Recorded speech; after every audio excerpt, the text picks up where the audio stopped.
Section 1. Pictures from Numbers: A History of Data Visualization. For centuries, we've tried to understand the world through data. Early attempts were basic. Think simple charts and maps. These visuals helped us grasp basic trends.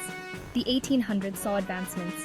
Florence Nightingale's coxcomb chart showed how preventable diseases impacted soldier mortality. This visualization was powerful. It changed how people viewed data. Today, data visualization is everywhere. Interactive charts, colorful infographics, and engaging maps tell complex stories. We use these visuals to understand everything from climate change to financial markets. Section 2. AI, the new storyteller. Now AI is revolutionizing data visualization again. AI algorithms can analyze vast data sets. They find patterns and insights humans might miss.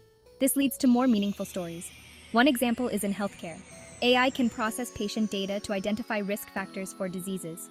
This information is then turned into easy-to-understand visuals. Doctors can make better decisions. Patients can understand their own health better. AI is also changing how we experience data in our daily lives.